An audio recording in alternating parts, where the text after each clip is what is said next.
आदरणीय दर्शकवृन्द, कार्यक्रम राज्यको रूपान्तरणमा म रुचि श्रेष्ठको नमस्कार। आजको श्रृङ्खलामा हामीसँग हुनुहुन्छ सांसद पुष्पा भुसाल र राजनीति शास्त्रका प्राध्यापक कृष्ण खनाल। उहाँहरूसँगको यो छलफल राज्यको रूपान्तरणको मिहिन विश्लेषणमा आधारित छ।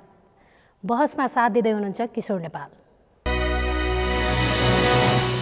माननीय पुष्पा भुसाल, प्रोफेसर कृष्ण खनाल, यहाँहरूलाई राज्यको रूपान्तरण कार्यक्रममा स्वागत छ। पहिलो प्रश्न म कृष्ण खनालज्यूलाई सोध्न चाहन्छु, राज्यको रूपान्तरणलाई कसरी परिभाषित गर्नुहुन्छ? राजनीतिक परिवर्तनले लक्ष्य गरेको समाज, लक्ष्य गरेको अवस्था, राज्यको अवस्था हुनसक्छ, समाजको अवस्था हुनसक्छ, जनताको अवस्था, त्यहाँ पुर्याउने कुरालाई हामी राज्यको रूपान्तरण भन्न सक्दछौँ। त्यसकारण यो परिभाषा यसै भन्ने कुरा कुनै छैन। कुरा अब अहिलेको सन्दर्भमा हामीसँग संविधान छ एउटा, यत्रो ठुलो परिश्रमपछि, यत्रो ठुलो तपाईँको आन्दोलनपछि धेरै प्रक्रिया पार गरेर आजको संविधान बनेको छ। त्यो संविधानले केही लक्ष्यहरू निर्धारण गरेको छ। त्यहाँसम्म पुग्नु नै राज्यको रूपान्तरण हो। संविधान लागू भएको दिन राज्य रूपान्तरण भएको छैन। केही पदहरू मात्रै परिवर्तन भयो होला, केही मान्छे परिवर्तन भयो होला, तर समाज त उही छ, जनताको अवस्था उही छ। त्यो अवस्थामा एउटा गुणात्मक रूपमा परिवर्तनका कुराहरू जब हामी गर्दछौँ त्यसलाई राज्यको रूपान्तरण भन्न सकिन्छ। अहिले झट्ट हेर्दाखेरि संरचनाको केही रूपान्तरण भयो होला। हामी गणतन्त्रमा छौँ, हिजो राजतन्त्र थियो, हिजो एकात्मक शासन व्यवस्था थियो, आज हामी संहितामा छौँ। हिजो एक प्रकारको तपाईँको निर्वाचन पद्धति थियो, आज अलिकति भिन्न प्रकारको निर्वाचन पद्धतिमा छौँ। यी कुरालाई हामी एक प्रकारले रूपान्तरण भन्न सक्दछौँ। तर पावर डिस्ट्रिब्युसन त उस्तै छ नि। संरचनागत केही परिवर्तन भयो, गुणात्मक रूपमा परिवर्तन आयो कि आएन त? नेपाली जनताको हैसियतमा, नेपालको समाजको अवस्थामा तपाईँ एउटा बताउनुहोस् त। यत्रो ठुलो हामीले कुरा गऱ्यौँ, अहिले पनि समाजकोमा विभेद, असमानता बेला बेलामा तपाईँको अब यो कति 1 वर्ष हुन लागिसक्यो होला, गएको फागुन चैततिर कहिलेको कुरा हो, यो रुकुममा जुन दलितको सवालमा त्यत्रो ठुलो एक प्रकारको सङ्गठित रूपबाट भिडन्त भयो। कहिलेकाहीँ व्यक्तिगत रूपमा हुने बेग्लै कुरा थियो, तर समाजको एउटा ढिक्का नै दलितका विरुद्ध चाहिँ जाइ लाग्यो। अहिले पनि सुनिन्छ, मधेसको कतिपय ठाउँहरूमा योभन्दा अगाडि आएको थियो, धेरै कतिपय महिलाहरू, कतिपय चाहिँ तपाईँको सामान्य मानिसहरू पुलिस कस्टडीमा मरेका छन्, मारिएका छन् भनेपछि कहाँबाट भयो त? तपाईँले अघि भने जस्तै रूपान्तरण, हामीले यी कुराहरूको अवस्थामा परिवर्तन आयो भने रूपान्तरण हुन्छ। रूपान्तरण एउटा प्रक्रिया हो। अहिले हामी प्रक्रियाको कुरा गरिरहेका छौँ जस्तो लाग्दछ। रूपान्तरण चाहिँ भएको मान्न सकिँदैन। नेपाल रूपान्तरण चाहिएको चाहिँ कसलाई छ त? 47 सालको संवैधानिक प्रक्रिया अस्तव्यस्त भएर त्यो कतै जान नसक्ने डेड एन्डमा थियो। हेर्नुहोस्, अगाडि पनि बढ्न नसक्ने, पछाडि पनि फर्कन नसक्ने एउटा धाराको प्रयोग गरेर राजाले शासन चलाइरहेको अवस्था थियो। विभिन्न मागहरू उठिराखेका थिए। तपाईँ त्यतिखेरको नेकपा एमालेमा धेरै अगाडिदेखि नै कहिले जाति, भाषा, धर्म, संस्कृतिका बारेमा उनीहरू छुट्टै उसका महाधिवेशनहरूमा त्यसका छुट्टै प्रस्तावहरू पनि जान्थे। मलाई लाग्छ सायद 6औँ महाधिवेशनमा होला धेरै ठुलो विवाद भयो। केही मानिसहरूले, पार्टीका केही सदस्यहरूले फरक मत राखे, जस्तो राजेन्द्र श्रेष्ठजीले फरक मत राख्नुभयो। मलाई लाग्छ त्यहाँबाटै त्यो एउटा विभाजनको स्थिति पनि आयो। पछि तपाईँको राज्य पुनर्संरचना भन्ने शब्द पार्टीहरूले लिएको थिएन। हेर्नुहोस्, मलाई लाग्छ मेरो आफ्नो लेखनमा मैले 59 सालतिर मेरो एउटा लेखमा, सानो पुस्तकमा राज्यको पुनर्संरचना एक प्रस्ताव भनेर मैले लेखेँ। त्यही बेलामा मूल्याङ्कनमा श्याम श्रेष्ठजीले चलाइरहनु भएको थियो। उहाँले चाहिँ नि अलिकति केही बहसहरू अगाडि बढाउनु भयो। त्यसमा पनि मैले राज्यको पुनर्संरचनाको एउटा गरेर त्यसमा लामो बहसहरू चल्यो। धेरै मानिसहरूको, महिलाको हिसाबबाट, दलितका हिसाबबाट, जनजातिका हिसाबबाट, मधेसीका हिसाबबाट राज्यको पुनर्संरचना के हो। पछि संविधान सभामा यही कुरा गर्दा गर्दै हामी अन्तरिम संविधानमा अब दलहरू चाहिँ कहाँबाट प्रवेश गरे भनेदेखि पहिलो पटक अलिकति केही त्यसको उच्चारण भयो जब यो 7 दलको गठबन्धन भयो नि, त्यतिखेर अझ 6 नै थियो। वैशाखमा जस्तो लाग्छ, 62 साल वैशाखमा 6 दलले एउटा घोषणापत्र जारी गर्यो संयुक्त कार्यक्रमको। त्यसमा केही राज्यका पुनर्संरचना कुराहरू आए। त्यसलाई अलिकति विस्तारित रूप दिइयो तपाईँको शान्ति के 12 बुँदे समझदारीमा, 7 दल र माओवादीका बीचमा भएको 12 बुँदे समझदारीमा। त्यसलाई फेरि थप व्याख्या गरेर तपाईँको शान्ति सम्झौतामा पर्यो। शान्ति सम्झौता हुँदै त्यो अन्तरिम संविधानमा पनि हाल्यो। हेर्नुहोस्, यसरी त्यो एजेन्डा अब पार्टी पहिला तपाईँको विभिन्नतिर छरिएको यसलाई त्यसलाई एकबद्ध रूपबाट अगाडि सार्यो, पार्टीको एजेन्डामा प्रवेश गर्यो। पार्टीबाट अब संविधानको अन्तरिम संविधानमा प्रवेश गर्नु भनेको त राज्यको एजेन्डा बन्यो नि। त्यस हामीले प्रशस्त छलफल गऱ्यौँ। तर के आयो भन्दाखेरि अहिले अब योसँग जोडिन आउँछ राज्यको रूपान्तरणको कुरा गर्दाखेरि राज्य पुनर्संरचना भनेको केही पदहरू केही चाहिँ नि संरचना मात्रै परिवर्तन होइन कि यो एउटा चिन्तन पनि हो। नेपाली समाजमा विविधता छ, असमानता छ, विभेद छ हैन। नेपाली समाजको राज्य र समाजको चरित्र, समाजको अवस्था र राज्यको चरित्रमा एकात्मकता छैन। यो चिन्तनको अभावलाई चाहिँ हामीले कसरी अब चिन्तनको अभाव हेर्नु त अलिकति राजनीतिक नेतृत्व गर्नेसँग चिन्तन भएछ भन्दा सजिलो हो होइन। उहाँहरूसँग छैन भनेदेखि मुलुकमा अगाडि आइरहेको चिन्तनलाई उहाँहरूले आफूले छलफल गर्न सक्नुहुन्छ। जब तपाईँको हाम्रो अहिलेका पार्टीहरू काङ्ग्रेस भन्नुहोस् कम्युनिस्ट भन्नुहोस् कहाँको यहाँ मौलिक चिन्तनको उत्पादन हुन् र? कुन बेला मार्चले 1848मा लेखेको कम्युनिस्ट घोषणापत्र हेरेर नेपाल कम्युनिस्ट पार्टी बनाउनुहुन्छ? युरोपमा तपाईँको चाहिँ एउटा लिबरल डेमोक्रेसीको चाहिँ 19औँ शताब्दीमा सुरु भएको चाहिँ त्यसका केही मूल्य बोकेर नेपाली काङ्ग्रेस बनाउनुहुन्छ भने यही मुलुकका केही मानिसहरूले गरेका अध्ययन चिन्तनलाई चाहिँ नि हाम्रा पार्टीले बोक्नु हुँदैन। तपाईँले राज्यको पुनर्संरचनाको नाउँमा अथवा पुनर्निर्माणको नाउँमा के चाहिँ नि तपाईँको उपलब्धि हासिल गर्नुभयो त्यो 30, 34, 45, 40, 50 वर्षमा के आयो त? अब टङ्कप्रसादजी प्रधानमन्त्री हुनुभयो, मातृका बाबु प्रधानमन्त्री हुनुभयो, राणा शासन गयो, त्यत्रो ठुलो प्रजातन्त्र आयो, बिपी कोइराला प्रधानमन्त्री हुनुभयो, त्यो अनि पञ्चायत व्यवस्था आयो।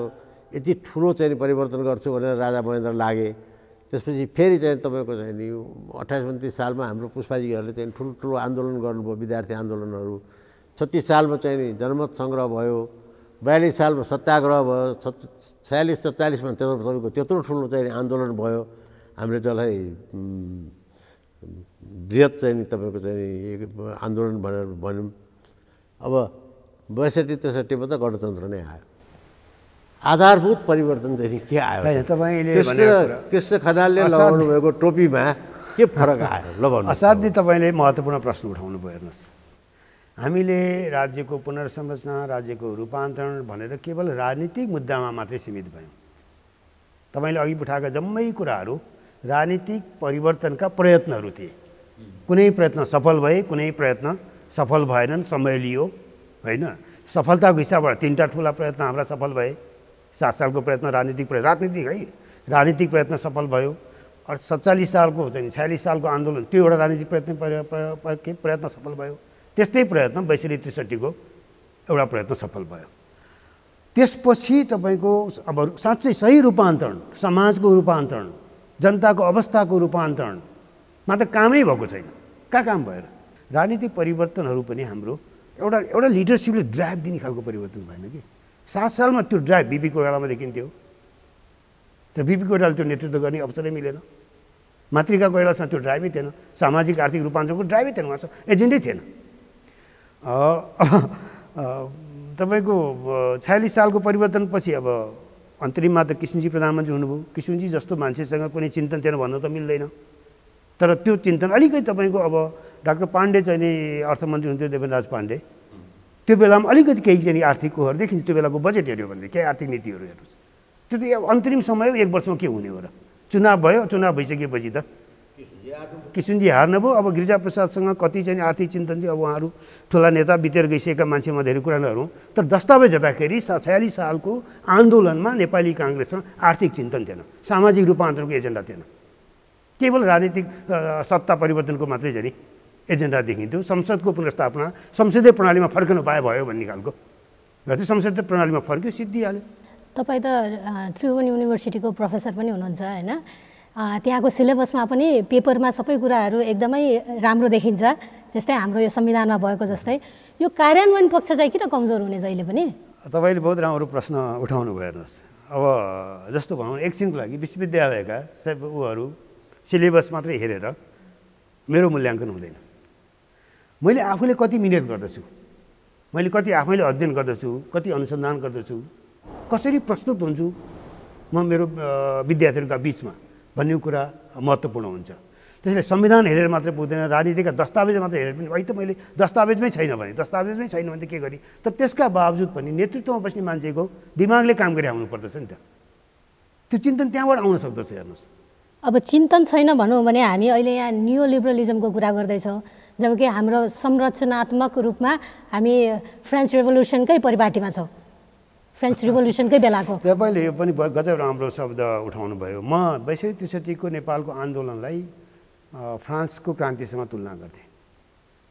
भइदियो के भनेदेखि हामीसँग हाम्रो लयरहरू त्यो ब्रिटिस लिगल स्कुलका उत्पादन परेछन्। ब्रिटिस स्कुलहरू, ब्रिटिस स्कुल ल स्कुल भनेको पुष्पाजीलाई थाहा छ यो बारेमा, त्यो त्यहाँको लिगल ट्रेडिसन भनेको इभल्भ गरियो, ड्यू प्रोसेस अफ ल भन्छ। हेर्नुहोस्, फ्रान्सको क्रान्ति ड्यू प्रोसेस अफ लको होइन, तर ब्रेक गरेर आएको छ। हामीले आन्दोलन गऱ्यौँ, क्रान्ति गऱ्यौँ, फ्रेन्च ढाँचाको बाटो अप्नायौँ, बेलायती ढाँचाको। त्यो आन्दोलन पछिको देन एन्ड देयर इन्टरभेन गर्न पाए पोलिटिक्सले भनेदेखि केही परिवर्तन गर्दो रहेछ। अब अघि मैले भनेको छु त्यो हाम्रो राजनीतिक परिवर्तनहरू चाहिँ कुनै पनि पोलिटिकल फोर्सले स्विप गर्न पाएन कि सम्झौतामा टुङ्ग्यो। त्यसले गर्दाखेरि हाम्रो राजनीतिक आन्दोलनहरूले पनि पुरापुर रूपमा पोलिटिकलमा, जस्तो चिनको स्विपिङ मुभमेन्ट हो नि त। भारतको एक प्रकार भारतको आन्दोलनले जितेको हो नि त, बेलायतले छोडेको हो नि। एउटा जेन्टलम्यान आन्दोलनले जित्न सकेन, हाम्रो आन्दोलनले निर्णायक रूपमा आउन सकेन कि बेलामा कम्प्रोमाइज गरिरहनु पर्यो। म पुष्पाजीलाई सोध्न चाहन्छु, राज्यको पुनर्संरचनाको बारेमा संसदमा किन आवाज नउठेको? 62-63 को सडकको आन्दोलन हेर्ने हो भने त्यहाँ पार्टीले लिड गरेको, तर पार्टीले लिड गरे पनि आम जनताहरू त्यो आन्दोलनबाट आफूले परिवर्तन वा रूपान्तरण हामीले प्राप्त गर्न सक्छौँ है। स्वास्थ्यमा, शिक्षामा, रोजगारीमा, आर्थिक रूपबाट, सामाजिक रूपबाट अब रूपान्तरण हुन्छ। तर त्यो रूपान्तरणको लागि आवश्यक के भयो भने नेतृत्व पनि रूपान्तरण हुन जरुरी थियो। रणनीति, भूमिका, सोच, यसमा रूपान्तरण हुन जरुरी छ। जबसम्म हामी नयाँ संविधान त प्राप्त गरेका छौँ, नयाँ संविधानमा धेरै कुरा लेखिएको छ, तर त्यसको कार्यान्वयन गर्ने चरण चाहिँ मलाई लाग्छ अहिले 3 वर्ष जुन 3 तहको निर्वाचन भयो र 3 तहको निर्वाचनमा यहाँ देखिरहेको छु गाउँ सहरको मुहार अहिलेको संविधानले खोजेको मुहार छ कि छैन। अहिलेको सरकार भनेको जनताले एउटा नेपाल कम्युनिस्ट पार्टी जसले एउटा जनवादी केन्द्रीयताको विचारधारालाई अहिले पनि बोकेर शासन चलाउँछु भनेर आफ्नो दस्तावेजमा भनिराखेको छ, तर त्यो अनुसार संविधानमा लेखिएका कुरालाई परिपालना गरिराखेको छैन। र तपाईँले सोधेको प्रश्नलाई मैले कहाँ मात्रै टुङ्ग्याएँ भने संसदमा हामी यही चाहेका छौँ। नेपाली काङ्ग्रेस प्रमुख प्रतिपक्षी दल छ र प्रमुख प्रतिपक्षी दलको सबभन्दा ठुलो ध्यान के छ भने हामीले प्राप्त गरेको, फेरि पार्टीले प्राप्त गरेको होइन, आम नेपाली जनता, आम परिवर्तनकारी पक्षले प्राप्त गरेको संवैधानिक उपलब्धिलाई अब सुरक्षित गर्नुपर्दछ भन्ने सबभन्दा ठुलो भूमिका रहन्छ। र त्यसको निष्कर्ष के भने यदि हामी लोकतन्त्रलाई बचाएनौँ भने फेरि यी सम्पूर्ण उपलब्धिहरू फेरि कमजोर हुँदै जान्छन्। किन लोकतन्त्र असुरक्षित छ र?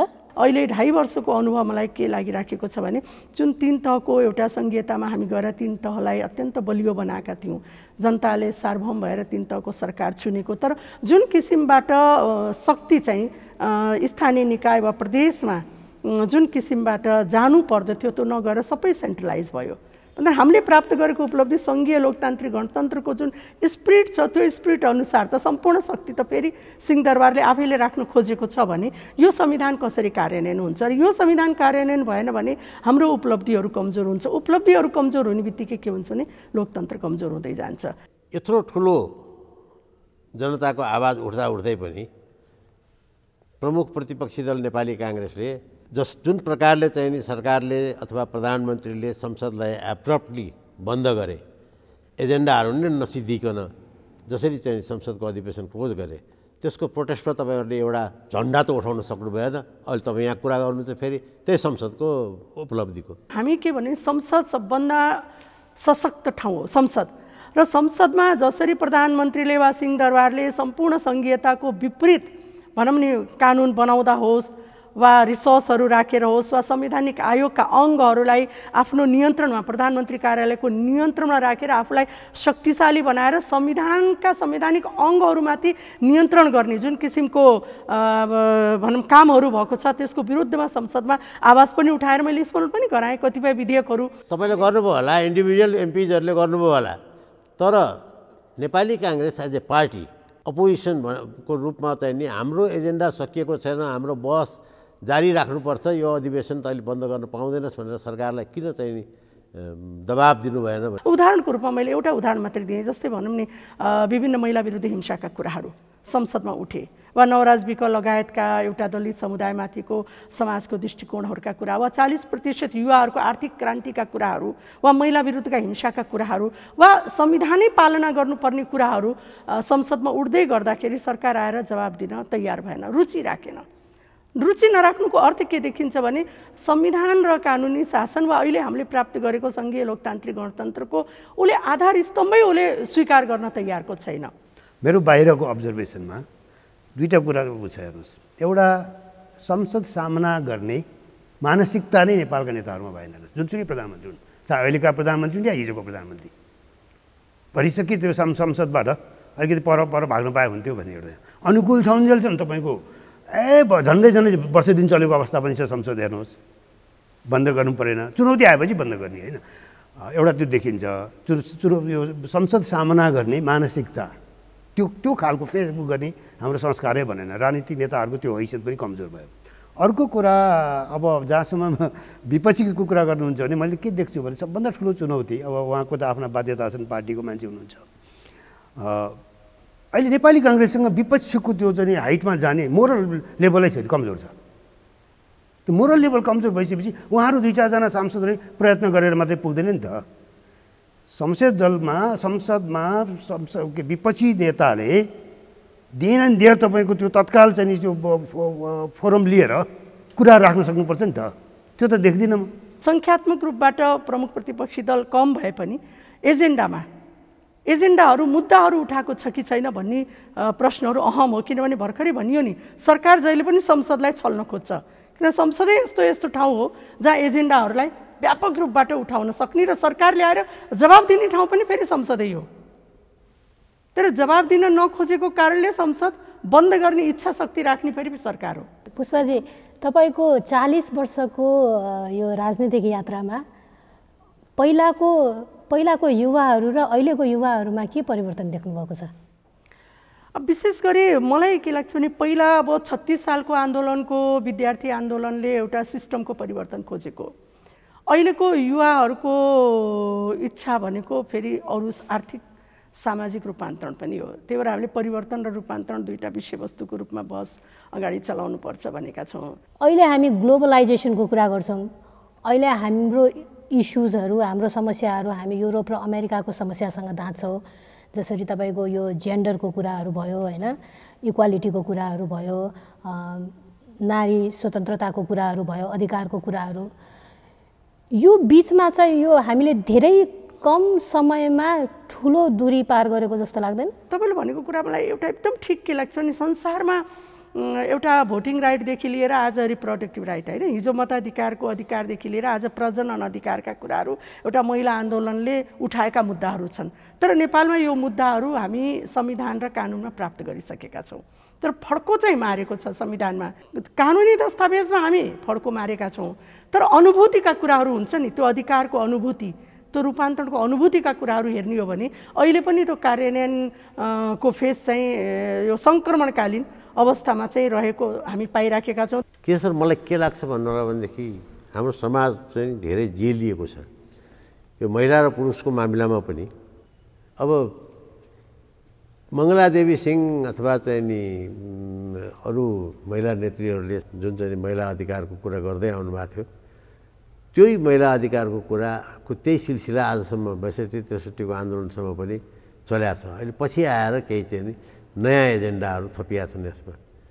तर त्यो एजेन्डामा चाहिँ नेपाली इनपुट भन्दा तपाईँको चाहिँ विदेशी इनपुटले बढी काम गरिरहेको छ जस्तो लाग्दैन तपाईँलाई? कहिलेकाहीँ हाम्रो सामाजिक परिवर्तनका एजेन्डाहरूको त्यसको कन्टेन्ट चाहिँ नि बाहिरबाट पनि आयो। हेर्नुहोस्, डेलिभरेटली मात्रै म भन्दिनँ, त्यो एउटा अन्तर्राष्ट्रिय परिवर्तनको सँगसँगै यहाँ डोनरहरू आए। डोनरहरू आउँदाखेरि स्वाभाविक रूपमा नेपालमा असमानता देखे, सामाजिक असमानता यो सब। तर हाम्रो समाज र संस्कृति उनीहरूले बुझेका छैनन् नि। जस्तो हेरे तपाईँको महिलाहरू पछाडि छन् ग्लोबल्ली, मार्जिनलाइज कम उ छ भने तपाईँको दलितहरू पछाडि छन् ग्लोबल्ली, होइन नेपालमा भारतमा दलित अन्त छैन। अनि यसले गर्दाखेरि उनीहरूका डोनरहरूको चाहिँ उसमा यो 46 सालको परिवर्तनपछि प्रष्ट रूपमा त्यो एजेन्डा आउन थाल्यो। किनकि यो डेमोक्रेसीको एजेन्डाको रूपमा आयो। आउने बित्तिकै स्वाभाविक धेरै एनजिओहरू यहाँ बने हेर्नुहोस्। अब दुर्भाग्य कहाँनिर आउँछन्, अघि उहाँले भन्यो पुष्पाजीलाई सोधेको सन्दर्भमा मलाई लागिरहेको के कुरा आयो भन्दाखेरि यो हाम्रो आफ्नो जस्तो म आफै काम गरेँ विश्वविद्यालयमा, यत्रो ठुलो 10 वर्ष हामीले माओवादीको विद्रोह जनयुद्ध खेप्यौँ। तपाईँ त्रिभुवन विश्वविद्यालयमा गएर पल्टाएर हेर्नुहोस्, एउटा कुनै रिसर्च त्रिभुवन विश्वविद्यालयले गराउन सकेन।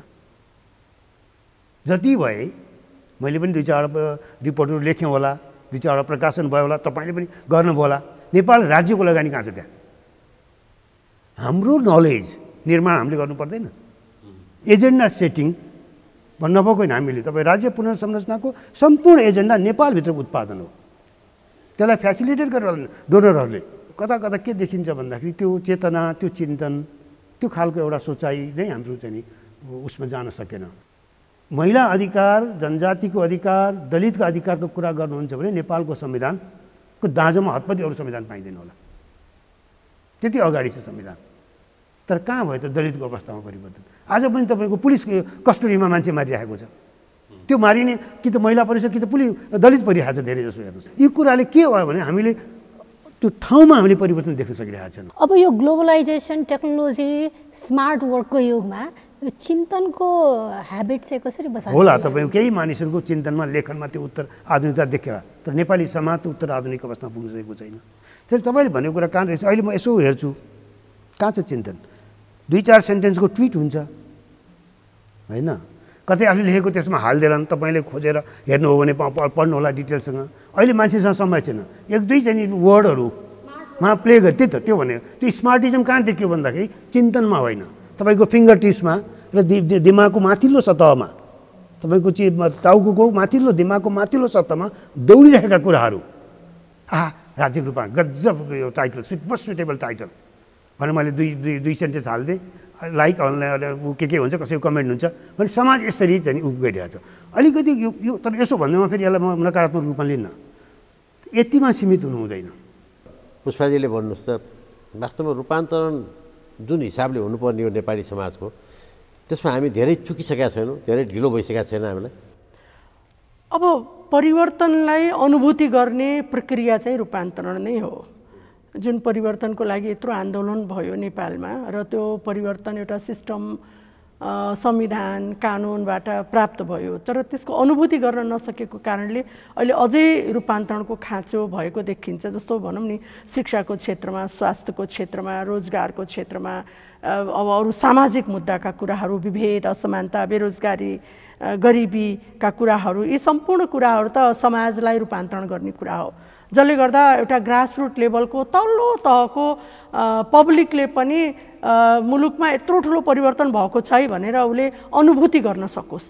तर जुन किसिमको एजेन्डा अहिले मुलुकमा जुन हामीले प्राप्त गरेका छौँ, तर त्यसलाई रूपान्तरण गर्नको लागि, अनुभूति गर्नको लागि, आम जनताले त्यसलाई अनुभूति गर्नको लागि होइन, अनुभूति गर्नको लागि हरेक ठाउँमा रूपान्तरण हुन जरुरी छ। रूपान्तरण भनेको प्रमुख कुरा के हो? नयाँ रणनीतिको साथ जानु पर्यो, नयाँ सोचको साथ जानु पर्यो। जस्तो बीपी कोइरालाले राजनीति भनेको एउटा जीवनशैली पनि हो भन्नुहुन्थ्यो नि। आफूलाई परिवर्तन आफूबाट सुरुवात गर्ने हो, आफ्नो जीवनशैली, आफ्नो व्यवहार, आफ्नो दृष्टिकोणबाट सुरुवात गर्ने हो, अभ्यास प्र्याक्टिसबाट सुरुवात गर्ने हो रूपान्तरण भनेको। किन हामीलाई संविधान र कानुनले त बाँधिदिएको छ नि धेरै विषयवस्तुमा, तर त्यसलाई आफू रूपान्तरण नभएसम्म त मैले संविधानै मान्दिनँ, म कानुनै मान्दिनँ भने अहिलेको सरकार जस्तै म केही पनि मान्दिनँ, मैले कोभिड-19 को प्रब्लम पनि मान्दिनँ, म अर्थतन्त्र पनि मान्दिनँ, म जनताको अधिकार पनि मान्दिनँ भन्ने हो भने त यत्रो प्राप्त गरेको परिवर्तन त संस्थागत हुन सक्दैन। तर मेरो एउटा मात्रै लाइन के भने परिवर्तनलाई संस्थागत गर्नको लागि रूपान्तरणको आवश्यकता पर्दछ। कार्यक्रममा आएर समय दिनुभएकोमा धेरै धेरै धन्यवाद छ यहाँहरूलाई। तपाईँलाई पनि धन्यवाद।